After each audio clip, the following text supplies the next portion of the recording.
There is one interesting fact for you. 90% trades जो Indian stock market में होते हैं ऑप्शंस स्ट्रेटजीज में होते हैं। कुछ तो बात होगी ऑप्शंस में। आइए देखते हैं क्या खास बात है इन ऑप्शंस में।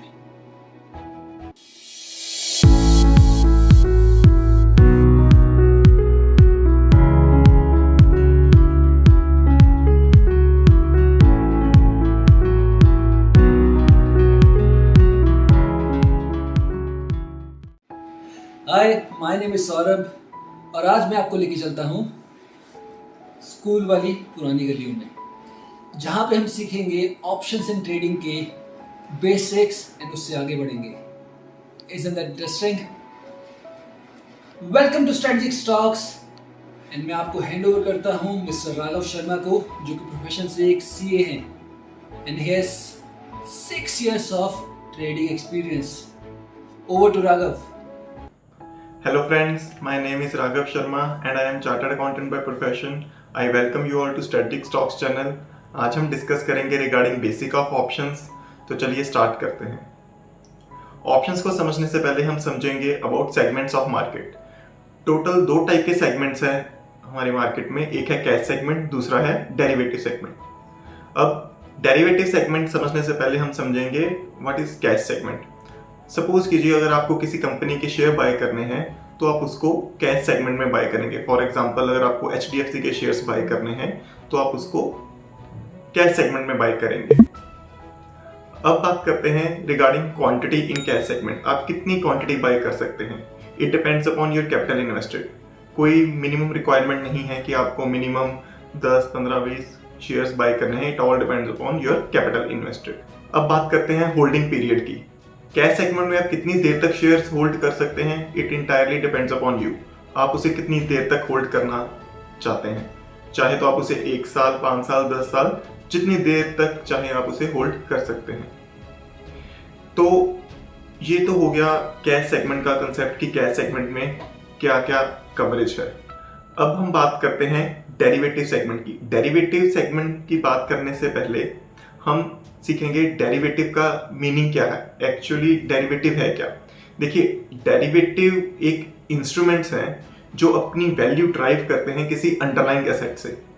अब इंस्ट्रूमेंट्स का यहाँ पे मतलब हो गया फ्यूचर या ऑप्शंस, जो अपनी वैल्यू ड्राइव करेंगे। वैल्यू मतलब ऑप्शन का प्रीमियम या फ्यूचर का प्राइस ड्राइव करेंगे किसी अंडरलाइंग एसेट से। अंडरलाइंग एसेट यहाँ पे हो गया कोई भी इंडेक्स हो सकता है, कोई भी शेयर हो सकता है, कोई भी कमोडिटी हो सकती है, कोई भी करेंसी हो सकती है। तो अगर हम बात करें कि HDFC का हमें फ्यूचर बाय करना है तो HDFC का जो फ्यूचर है वो अपनी वैल्यू कहाँ से ड्राइव करेगा। HDFC का फ्यूचर वैल्यू ड्राइव करेगा HDFC के कैश मार्केट के प्राइस से। अगर कैश मार्केट में HDFC का शेयर नहीं ट्रेड हो रहा तो HDFC फ्यूचर की भी कोई वैल्यू नहीं होगी। तो इसका मतलब ये हो गया डेरिवेटिव अपनी जो वैल्यू है वो ड्राइव करेगा अंडरलाइन से। तो एक बात यहाँ पे क्लियर हो गई, अगर अंडरलाइंग एसेट नहीं है, मतलब अगर इंडेक्स या शेयर्स या कमोडिटी नहीं है, तो फ्यूचर और ऑप्शंस की हम वैल्यू नहीं ड्राइव कर सकते। अब हम बात करते हैं डेरिवेटिव में कौन कौन से इंस्ट्रूमेंट्स आते हैं। डेरिवेटिव में एक फ्यूचर आता है और एक ऑप्शंस आता है। ऑप्शन समझने से पहले अब हम सीखेंगे regarding derivative segment. Derivative segment में कौन से पॉइंट्स हैं जो हमें याद रखने हैं, जो हमारे लिए बहुत इंपॉर्टेंट है। पहला बात यह है कि अगर आपको फ्यूचर या ऑप्शंस बाय करने हैं किसी भी शेयर या इंडेक्स के, तो आप उसे डेरिवेटिव सेगमेंट में ही बाय करेंगे। दूसरी चीज कि NSE ने हर एक इंस्ट्रूमेंट के हर एक फ्यूचर या ऑप्शंस की एक pre defined lot size define किया है। इसका मतलब ये हुआ कि अगर आपको डेरिवेटिव सेगमेंट में कोई भी बाय करना है, फ्यूचर बाय करना है या ऑप्शन बाय करनी है, तो आपको एक प्री डिफाइंड क्वांटिटी ही बाय करनी पड़ेगी और उस प्री डिफाइंड क्वांटिटी को हम बोलते हैं लॉट। अगर सपोज कीजिए आपको निफ्टी का फ्यूचर बाय करना है तो आपको उसका मिनिमम 1 लॉट बाय करना ही पड़ेगा। और 1 लॉट में कितने यूनिट्स हैं निफ्टी के? आजकल निफ्टी के 1 लॉट में 50 यूनिट्स हैं। आपको इसकी सारी डिटेल NSE की वेबसाइट पे मिल सकती है कि कौन से शेयर्स के फ्यूचर में कितना लॉट साइज है। आप जो भी बाय या सेल करेंगे इन दी मल्टीपल ऑफ लॉट्स करेंगे। आप ये नहीं कह सकते मुझे 1.5 लॉट खरीदने हैं, आपको 1, 2, 3, 4, 5 ऐसे करके आपको लॉट्स जो है वो बाय करने पड़ेंगे इन डेरिवेटिव सेगमेंट। तीसरी बात रिगार्डिंग एक्सपायरी। आप सबने सुना होगा कि डेरिवेटिव सेगमेंट में एक्सपायरी होती है। अब एक्सपायरी का क्या मीनिंग है? जितने भी ये डेरिवेटिव के इंस्ट्रूमेंट है, चाहे वो फ्यूचर हो या ऑप्शंस हो, ये एक कॉन्ट्रैक्ट होता है और कॉन्ट्रैक्ट जो है वो एक प्री डिफाइंड टाइम पे एक्सपायर होते हैं। इंडिया में करंटली 2 टाइप की एक्सपायरीज चल रही हैं, एक है वीकली एक्सपायरी, दूसरी है मंथली एक्सपायरी। वीकली एक्सपायरी होती है सिर्फ इंडेक्स की ऑप्शंस की और जो होती है every Thursday of the week. Monthly expiry होती है इंडेक्स के फ्यूचर्स की और शेयर के फ्यूचर और ऑप्शंस की, जो होती है last Thursday of the every month. तो इसका मतलब ये हो गया, अगर आपने अगस्त मंथ का फ्यूचर खरीदा है किसी भी शेयर का, तो last Thursday of the August expire हो जाएगा। तो इसका मतलब ये हो गया, आपको उस कॉन्ट्रैक्ट की पोजीशन से एग्जिट करना पड़ेगा। अगर आपने फ्यूचर बाय किया है आपको सेल करना पड़ेगा, और अगर आपने फ्यूचर सेल किया है आपको बाय करना पड़ेगा। अब हम बात करते हैं ऑप्शंस की।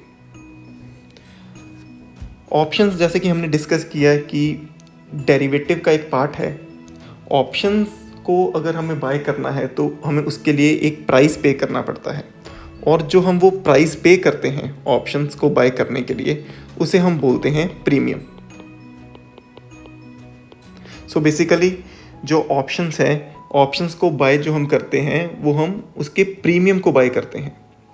2 टाइप की ऑप्शंस हैं, एक है कॉल ऑप्शन, दूसरी है पुट ऑप्शन। कॉल ऑप्शन हम तब बाय करते हैं जब हमारा किसी भी शेयर या इंडेक्स को लेके व्यू बुलिश हो, और पुट ऑप्शन हम तब बाय करते हैं जब किसी भी शेयर या इंडेक्स को लेके हमारा व्यू बेयरिश हो। आइए हम इसको थोड़ा डिटेल में समझते हैं। जैसे कि मैंने बताया कि कॉल ऑप्शन हम तब बाय करेंगे जब हमारा किसी भी शेयर या इंडेक्स को लेके व्यू बुलिश है।